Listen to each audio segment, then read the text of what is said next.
Okay. I'm playing Don't Eat the Cashier, and I'm the cashier, so I, I don't feel safe. What are my pronouns? It has a cute art style. That's cute. I have body type 2. Sure do. Okay. Sometimes I really wonder, how did I end up here? Not that I dreamed of a career as a neurosurgeon or an astronaut, but for crying out loud, working at a gas station? On the other hand, money is money. I think I wouldn't mind working at a gas station, to be honest.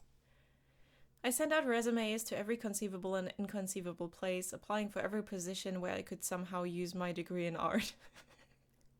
Failed artist kind of job. Okay. Okay. Gas station attendee is something where you need your art degree. 0 responses. Okay. I had to swallow my pride and find at least something.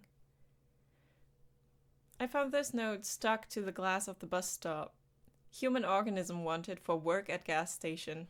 I sure am a human organism. That's great. Okay, organism's duties include selling food for mouth, silence and obedience, household tasks, obeying those who are more ancient. Okay, that I can provide that, I think. A friendly team offers new and old faces of friends, long and different life, consumption of nourishment, juicy juices, trips to human places. Wow, they got me with them juicy juices. I love a juicy juice. Food for mouth? Seriously? The guy's got a style of his own. I can respect that, I can respect that. This says more to me than, well, we have a flat hierarchy and we have fruit and free water and coffee. Apparently, the manager is just an eccentric dude. Or is this their new marketing tactic to grab attention? It's hard to read the text because it doesn't, because it's all there at once. I prefer it when it scrolls, when it appears slowly. Whatever, people often told me that I have my quirks too. And that's even if they haven't seen my first. Okay, so we're a furry artist. Great. Well, whatever. As long as he's not a complete jerk who will hit on me or make me scrub the floors with a toothbrush. Hi. I didn't scream. I couldn't move. My brain feverishly tried to find any category for this in its database. Hallucination? Psychosis? Too many energy drinks? How many energy drinks is too many energy drinks? God, I wish I had an energy drink right now. I should get on that. A typical middle manager? The monster from my nightmares stirred. Its tentacles crept closer to the counter. My God. The creature made a sound. Not from a mouth. It had none. The sound emanated from deep within its bulk, hollow, profound, bone-shaking. It looks cute. I fucking thought so, man. Greetings, organism. I'm Bob, the indescribable and terrifying consumer of worlds, but you, grain of sand, may call me Manager Bob. No. This isn't real. I'm dreaming. I need to wake up. You will sell food for mouths and obey me, for I am ancient. I understand the hierarchy we got here. That makes sense. Of course. He's a manager. I'm a new employee. It makes sense. Memorize the rules of this establishment, for my patience is as limited as the salary I offer you. Yeah, that tracks. Okay. Rule number 1, you sell, no matter what. Chicken food for the mouth, gremlin fuel, noodles made from cursed souls, lottery tickets for extra limb raffles, discount rod, ritual foil, everything must be sold. Okay, I can handle that. I can sell things. He points directly at me with that creepy, slimy tentacle. He's cute. Every miserable unit of currency brings me closer to my triumphant exit from this pitiful hole. I pinched myself but didn't wake up. Rule number 2. Be polite to customers. Ignore bald spots and werewolf fur, and watch out for drafts when ectoplasmic energetic entities are in the store. What? But don't let them get too bold. Customers are just walking containers for currency, and they should only pay in monetary units. Okay. Alright. Yeah, that makes sense, I understand. But what if they're hot? Surely we can make an exception? If they're hot? Like, I mean, what if they're hot though? Can we maybe I mean, maybe payment in existential dread or hair of the dead is not accepted. Okay, I don't want that. Many of them come here just to chat because they are idle and purposeless organisms. Your task is to make them part with their currency anyway. Okay, I understand. It is also your duty to heal organisms if they are injured using special kits. If they die, they can't give away currency. Yeah, I get that. Werewolves, ectoplasmic entities, and what the hell are you anyway? Hello, we just started working. Excuse me, dear sir. You seem to have mentioned werewolves and ectoplasm. Silently tremble with fear. My voice is as polite as possible. I've worked in customer service. I know how to handle myself. I managed to compress my primal screaming panic into a tight ball and shove it deep down. Werewolves? And that's not to mention that you yourself are a giant meatball with tentacles, damn you. Hey, no need to be rude. I shall answer your question, curious, polite organism. Werewolves and ectoplasmic entities are just a few examples of the many insignificant life forms that frequent this establishment. What unites them is that they are all slaves to consumption, just like your kind. As for my nature, I'm your immediate supervisor and the guarantor of your future financial prosperity. I'm at a gas station for monsters. I got a job with Cthulhu for minimum wage. I mean, yeah, that's like a lot of jobs anyways. This is all you need to know. Okay, get the currency. No, only I decide what I need to know. No, that really is all I need to know. I fear any more knowledge will surely drive me insane. For the first time, something resembling approval flickered across Bob's many-eyed face. A rare and unexpected display of the grains of wisdom that have not yet left the human species. Yeah, I know. And I'm hot too, so I'm just the whole package, I know. Embrace your ignorance. Let it become your shield and a direct path to the status of Human Employee of the Month. I can be Employee of the Month. And what does the Human Employee of the Month get? Do I have to work here for a whole month? A cash bonus of 25 cents. Oh my god, guys! A cash bonus of 25 cents? Okay, but are there other employees? Do I have rivals? Do I need to make an effort? Or do I just become Employee of the Month by default? Cash bonus of 25 cents sounds amazing. I understand that you, human, are already extremely excited about this, but that's not all. That's not all? There's more? You will also have access to the elite manager's restroom for one full work cycle. Wow.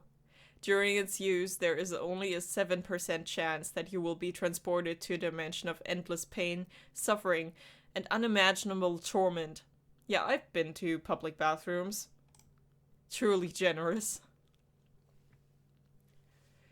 He suddenly places a jar in front of me on the counter. And the last rule, remember, organism, this tip container must be filled with money by the end of your wake cycle. If the bottom of the jar is visible, You will clean the sanitary rooms with this object in the dimension of absolute horrors and suffering for 2,510 years. With a fork? I couldn't take my eyes off the fork, the potential tool of my eternal servitude. At this moment, my mind fully capitulated. Yes, I was hired by a multi-eyed cosmic architect squid. Yes, my clients will be non-humans. Yes, I'm being threatened with a fork and eternal toilet cleaning. How could anyone clean anything with a fork? Well, that depends. The same will happen if you even think of escaping before the end of your work contract. My ocular sensorium perceives the subtlest of matters. It will detect you in any corner of this pitiful planetary sphere. Crap, I'm stuck here. I'm in a trap. You took the job, bestie. Do you understand, organism? Yes, sir. What? Yes, sir. I understand. Acceptable. Goodbye, organism. Good luck in your currency acquisition and button pressing. Could you show me how exactly do I press the buttons? Point at the buttons on the vending machine. Yes, I think I can handle this perfectly. Vending machine? I point at the sticky buttons on the vending machine. Bob's central eye looks at my finger, then at the machine, then back at my face. The creature sighs. A tentacle extends from his body with torturous slowness. With the drama of a pianist playing the last tragic note, the tip of the tentacle presses down. Click. Bob waits expectantly. Okay, that's not a vending machine though, that's the cash register. Your capacity for learning is phenomenal. Thank you. This concludes the briefing. Remain as polite an organism as you are. He didn't turn around as a human would. His tentacles simply shifted his entire mass in another direction with a soft gurgling sound, and he waddled across the linoleum. Finally, he left me alone. The silence at the gas station was broken only by the hum of refrigerators containing juicy juices and the buzzing of the neon lamp above my head. I stood in the same spot, as if rooted to the ground. My breath returned to me in a sharp, uneven gasp. My hands were shaking. The tip jar, which I needed to fill to avoid ending up in a dimension of ancient horrors, still stood proudly on the counter. Okay, so what just happened? Option 1. I've gone insane. That's the most logical conclusion. Prolonged stress from job hunting, malnutrition, nerves, anxiety, a disrupted sleep schedule. My brain just malfunctioned. Yes, that's it. I'm going to wake up on my couch in my dingy rented apartment. I pinched myself again, and nothing. I scanned the room once more. It smelled of gasoline and old coffee. It was still absurdly real. And that meant everything he said, it was all true. Werewolves, vampires, tips, the fork. A hysterical mix of laughter and a scream of terror welled up in my throat, but I held it back. I needed to get through this. I needed to... Oh no, don't tell me that's the first customer. Let's go. Bells? What the hell?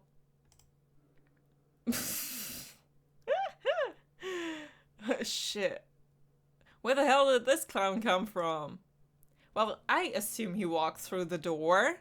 It took great effort not to look away from those red eyes burning in the pitch-black darkness.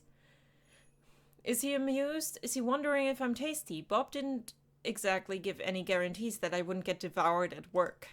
My brain, still recovering from the encounter with Bob, was frantically trying to figure out how to break this ringing silence.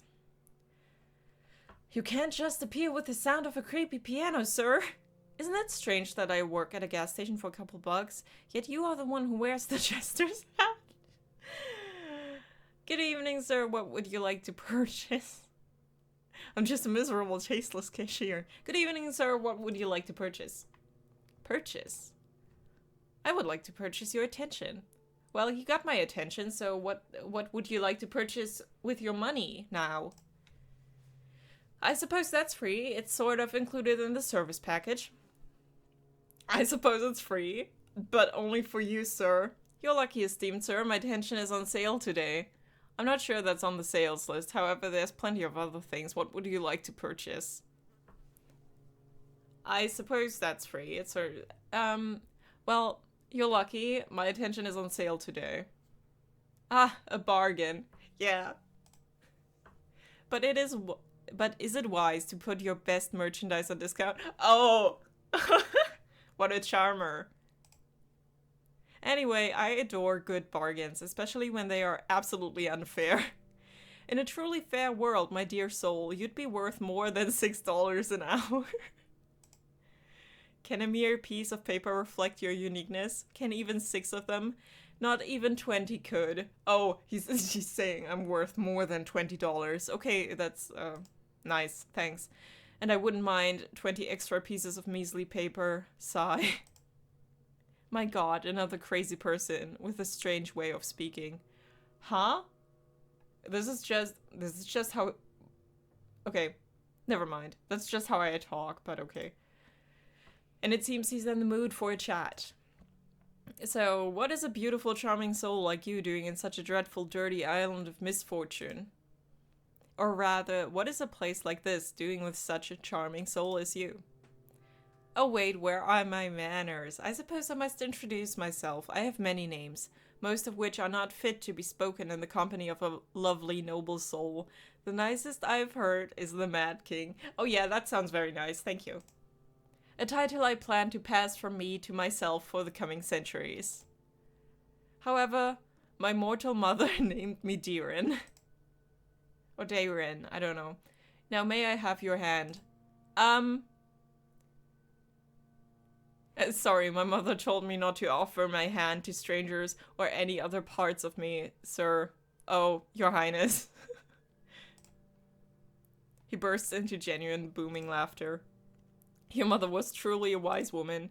A masterful stroke of self-preservation. I haven't been rebuffed so delightfully in, well, at least a century. Others prefer to use enchanted swords and pitchforks. They forget that words can wound too. But perhaps I can still melt your heart. I have an eternity for that. Literally. May I know your name? Yay, my name is Joshi. I'm also a monarch, the monarch of the gas station. I refuse to reveal my true name. Demons always do terrible things with them.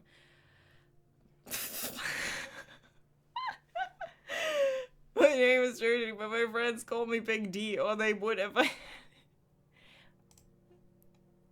Ah, my dear Joshi, you are so polite. He seems to savor my name. It sends shivers down my spine.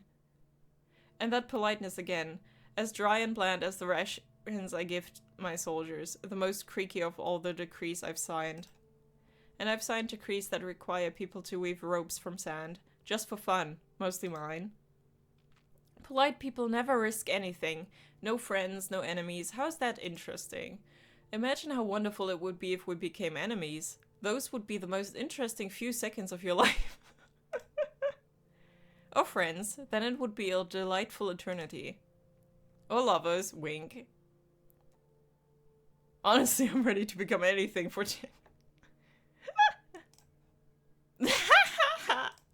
He blinks once, twice. What a delightful little twist in our script. Did I just fluster him? My sunshine, you burn me. Such bravery to flirt with someone who can turn your bones into licorice with a snap of his fingers. He's so flustered that he shifted to a more informal tone. Well, well. I feel like my brain is turning to jelly. And I don't understand when we'll finally get to the point. Actually, it's not all that bad. Maybe I've just been spoiled by all those mangas about sinister and tragic monsters. Though the only tragic thing about this client so far is his tragic unwillingness to buy my discount rod. So let's finally get to the purpose of my visit. Finally. It's completely unknown to me. Oh, for crying out loud. There's nothing interesting in the assortment of this pathetic chic. Even for you, so I'm buying your time. Except for you, so I'm buying your time. Let's have dinner. I'm sure you must be hungry. Oh no. Allow me to create a more pleasant atmosphere for us. I'm shivering from a gust of icy wind. He just teleported half of my gas station to a radioactive dump. Or radioactive dump to my gas station. And the jar is gone. My freaking jar! Well, there was nothing in it anyways. Ah, put it back the way it was. And the jar. Looks like my rental apartment, but it seems to smell less now. What a wonderful place for dinner. Radioactive cockroaches on the menu.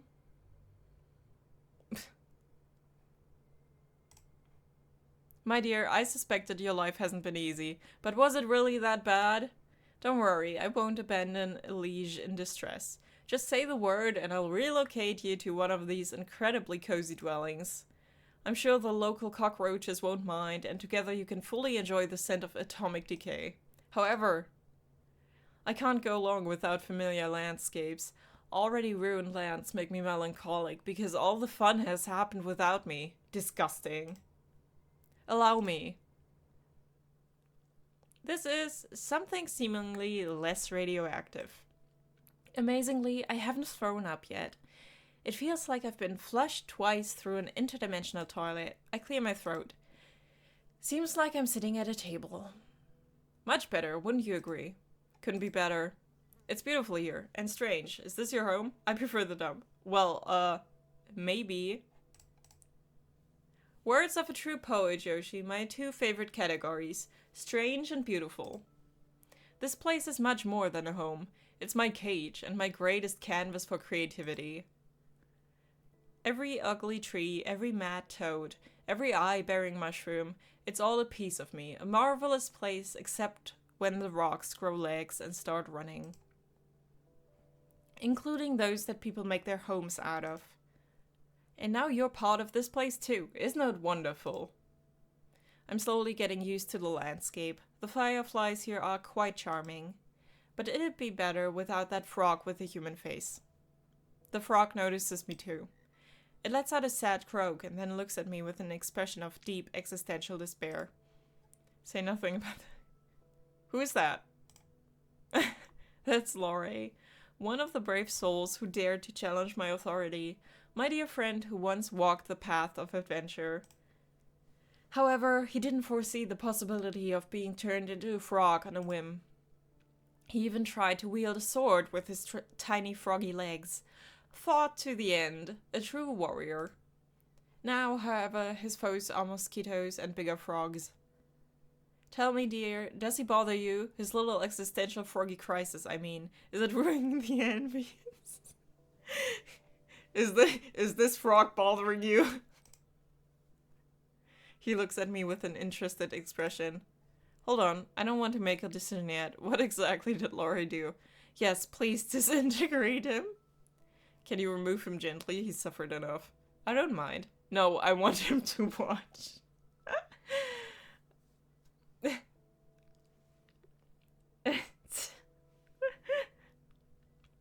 I wouldn't do. This is insane. I don't know. I can't make decisions. That's 5 decisions for me to make.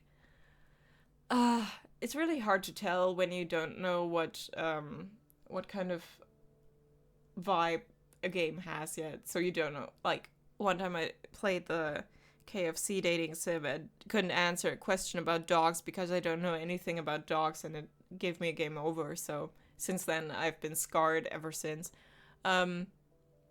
Yes, please disintegrate him. No, I don't want to make a decision yet. What exactly did he do? What did this walking sack of manure do besides trying to kill me? Oh, plenty. He swung a sword, blazing with righteous fury or some such nonsense. He dared to come to my home, a world born of my shattered mind, and dictate what the natural order should be. Such an audacious, vile creature. He made such repulsive noises. Clanking, grumbling, shouting, praying, threatening, moralizing. The last part was the hardest to endure. But as it turns out, holiness doesn't prevent frogification. Or charification. I found various uses for Lorre over the years of our friendship. Oh, the fall of the great Lorre, the funniest Tuesday of the century. A Tuesday filled with pomp, irony, and croaking. Maybe you could break the spell, perhaps he's learned his lesson? Alright, I guess I'd also turn someone who tried to kill me into a frog. Ha, exactly, my dear, you see and understand. It's simple cause and effect, action and reaction. Action, reaction. He who comes to me with a sword shall leave as a frog. That's how it went, right? Oh, you truly are a kindred spirit, Joshi. I knew there was a delightful darkness behind those beautiful eyes. I can't talk. He looks at me with an interested expression.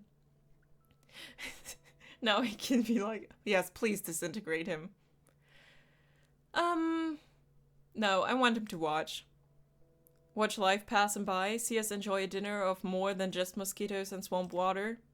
My dear, you are a treasure trove of delightfully dark little surprises. So dinner, I'm sure you must be starving. Traveling between realities must be exhausting. This looks strange, but it smells delicious. Meat with honey? And next to the meat, a purple soup, possibly made from a less fortunate cashier. Whether the food is poisoned or not, if I refuse, His Highness might turn me into a frog too. So I pick up a fork from the table. And this is the most delicious thing I've ever tasted. It's 100 times better than these cheap instant noodles I usually buy in supermarkets. Even the fact that I'm currently in some other universe surprisingly doesn't seem to harm my appetite. It seems you enjoy your cuisine. My chefs have always managed to cook well, on those occasions when I noticed it. I assure you, you won't regret this dinner. At least not for the first half hour after the meal. Yes, thank you, you are very kind. How boring a response. This is the best purple goo in my miserable life as a miserable cashier. Why are you doing all this? The dinner is at help, or it's all this. Thank you for the food on my plate not staring back at me. Why are you doing all this?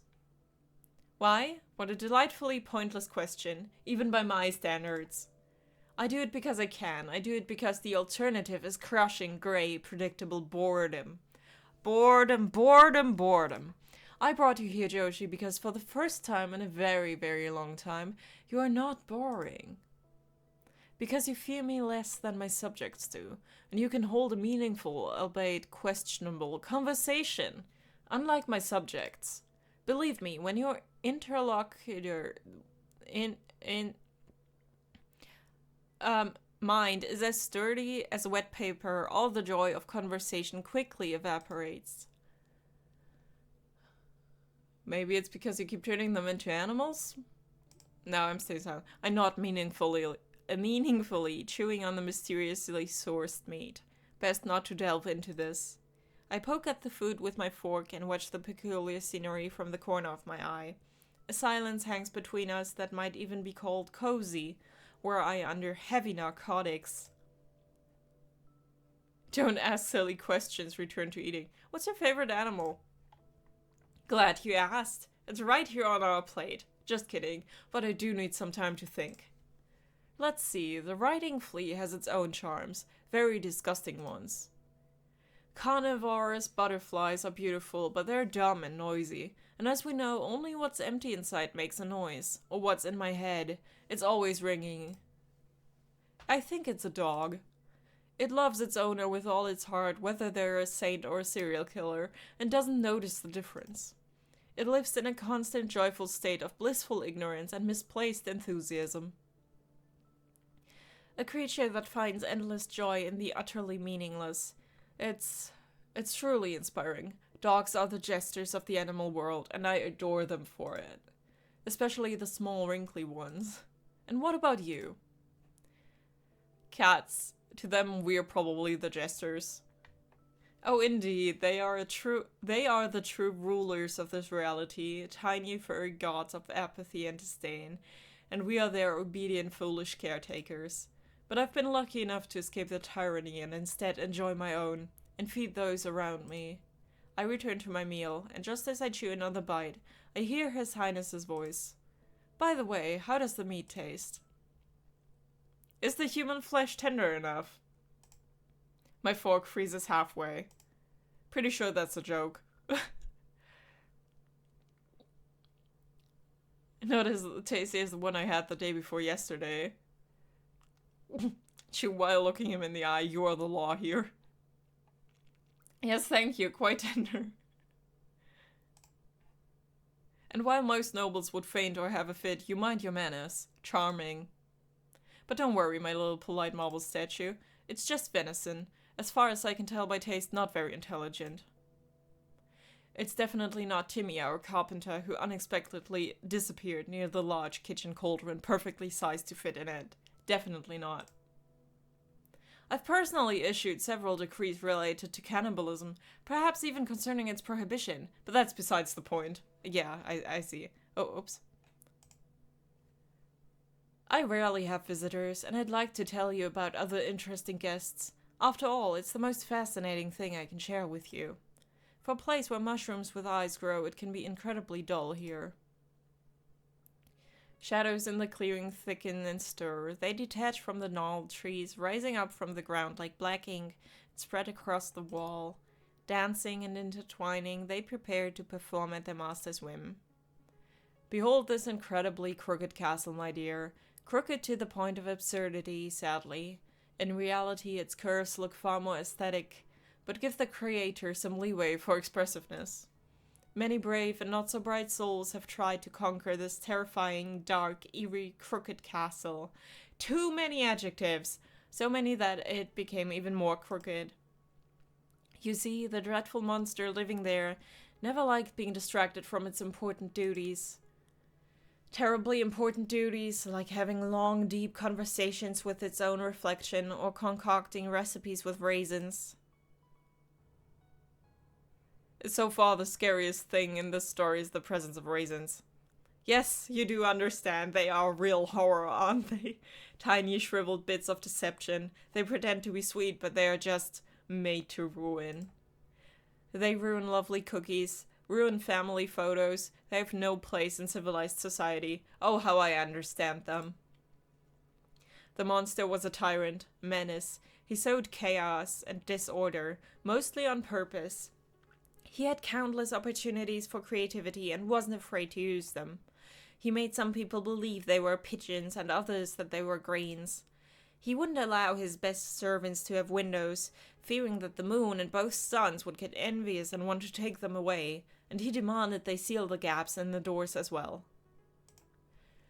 He locked wizards who came to him for magical gifts in a giant laboratory and promised them power if they invented a kettle that could boil everything except water.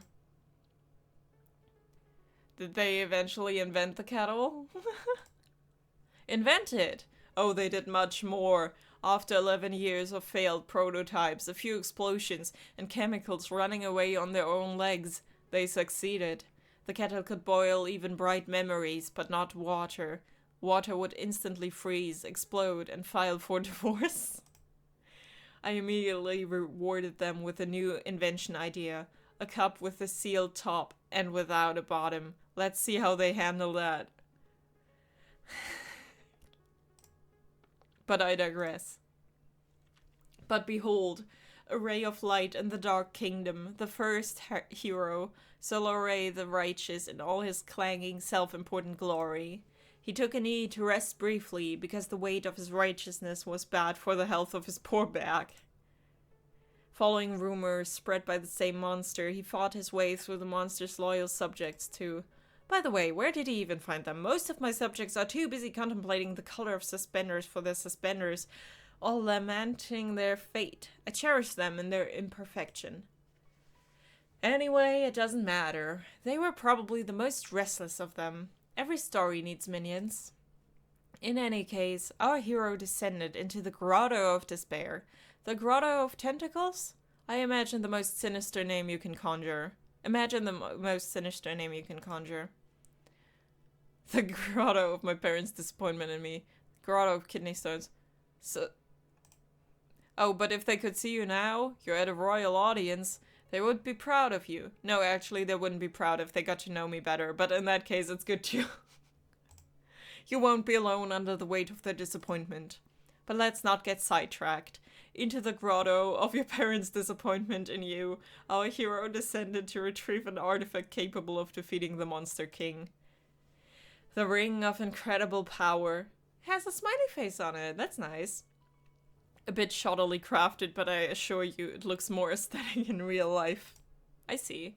However, the brave knight didn't know that the incredible power of the ring lay in its 440 pounds Intelligence? Question mark. Wait, that was its only magical property.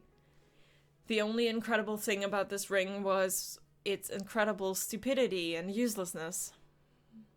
The realization that he had spent weeks of his life on a divinely Wait.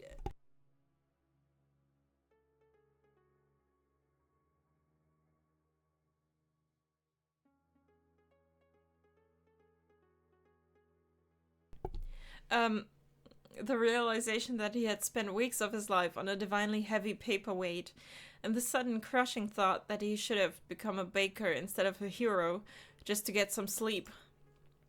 Well, it broke his poor noble mind. Not that his mind was ever intended for serious burdens.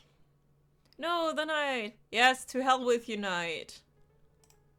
A bit of gloating, a touch of delightful deserved cynicism. Oh, splendid. How wonderful that we shared this dish together. So, the night perished.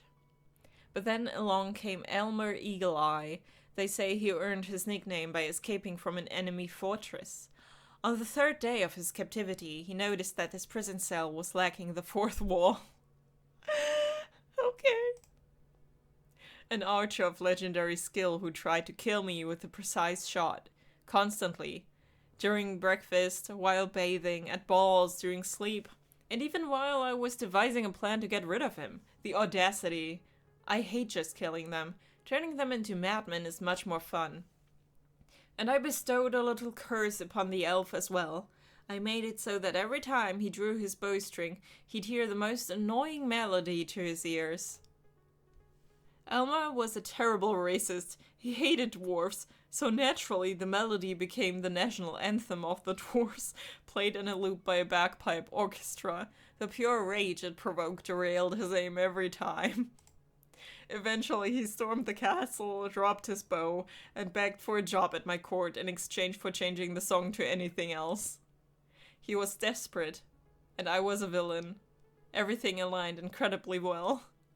Now he's my royal huntsman. The dwarf march is replaced with a lively elven sea shanty, and let no one dare accuse me of being callous and heartless. Now he has a salary, good food, clothing, entertainment, and a full guarantee of non-dismemberment.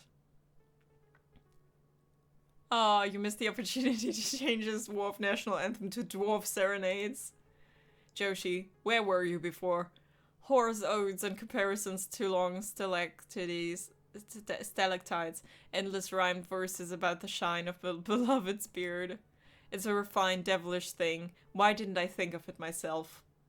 To torment a man not with sounds of war and patriotism, but with the clumsy, heartfelt caterwauling of a species he despises, turning a love song into an instrument of pure, heart-wrenching agony. Brilliant.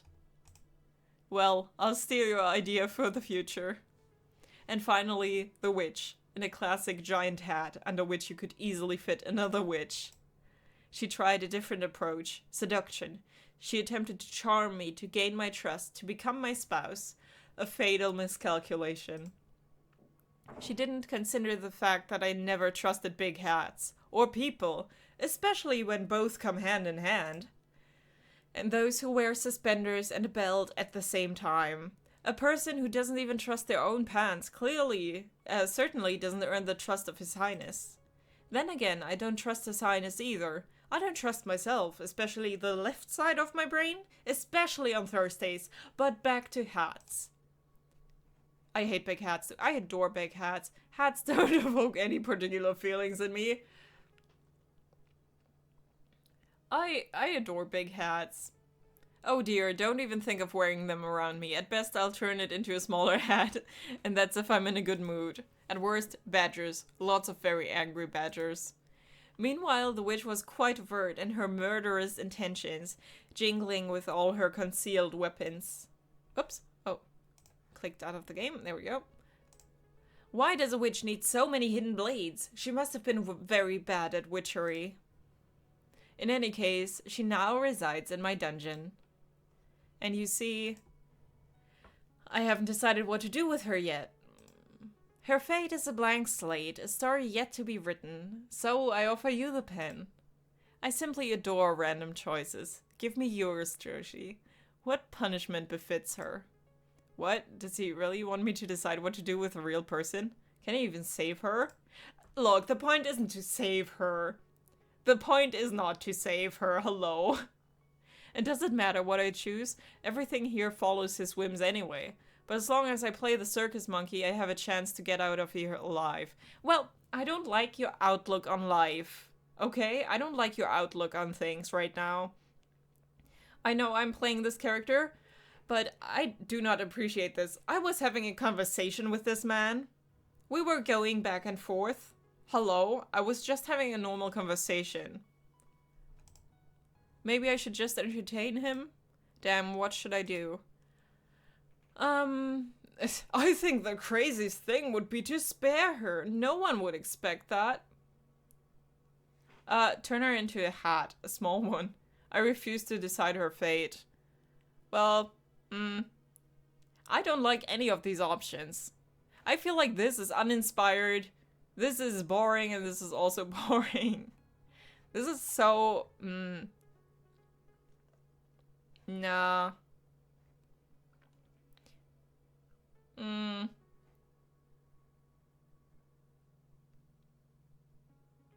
I don't know, I don't like these decisions. Yeah, sure, turn her into a small hat. The one who lived by a big hat shall become a small hat. The irony is so absurd, it's beautiful. Well, I could have thought of better things, you know. So be it, let her be a small cap of eternal regret. She tried to get into my head, and now she can barely cover it. A brilliant sentence. Something's missing from this tale. You never told me about the monster itself. Dear, who cares about these monsters anyway? I do. If monsters are the muck, then I'm the pig, you see. How eloquent. Alright, alright. I must admit, this will be my first performance like this. Deiran sounds a bit bewildered, it seems. Allow me to just toss my mind up and see how it lands. You see, the monster was originally much more modest and less majestic, but we all have to start somewhere, right?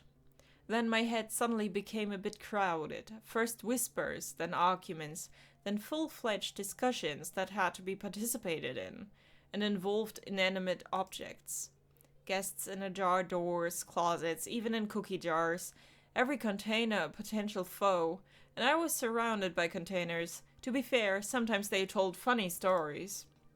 But why was I afflicted with this curse? Pondering it drives me mad, even more so. It seems the question is meant for me. Were you cursed for arrogance? Greed? Did you touch a cursed artifact? Maybe some ring of yours? Does your family have any... What? Were you cursed for arrogance? Greed? Cursed artifact? Dear, I'm afraid you've confused cause and effect. It's I who drive rings mad, not the other way around. Any poor innocent artifact I happen to touch might start screaming uncontrollably, or trying to ask those around it about the meaning of their lives. No, I'm afraid it's a bit more banal. Banal. It's all about rotten blood. Too pure, I beg your pardon. My great-grandfather issued a decree forbidding death from old age, and a distant aunt believed a colony of sentient mold was living in her walls, claiming her inheritance. But I always thought that I would be spared this fate.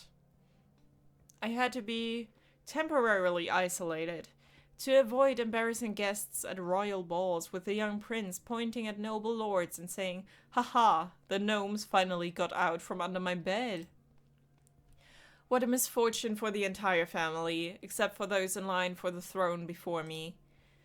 My death would have solved many problems for my family, and indeed many of my own problems too. I made a decision. We made it, to be precise. There was already a whole council of us by then. However, Chaos had other plans. A god, a goddess, a cosmic clerical error, I don't know. Something ancient and terribly bored found itself a new source of entertainment.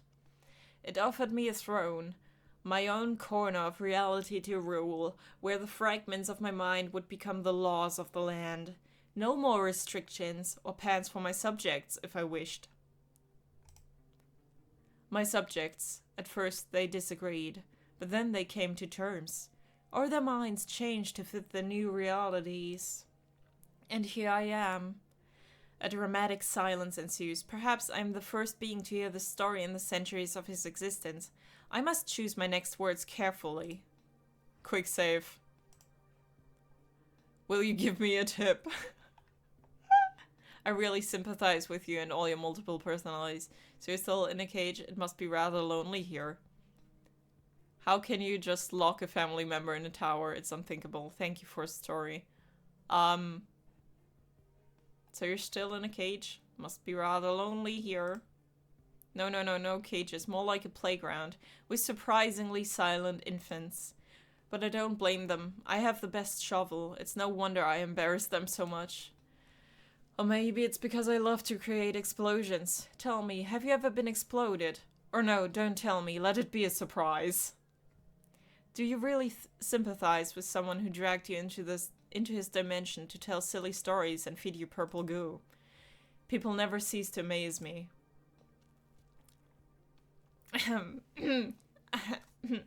I'm pushing a strand of hair behind my ear. I'm not, because I'm wearing headphones, but imagine. Just imagine. Following a strange impulse, I reach out to his hand resting on the table. His gaze slowly follows my movement, lowering to our hands. This time, no commentary. Instead, his thumb begins to trace patterns on the back of my hand with surprising tenderness. We're just messing around, you know?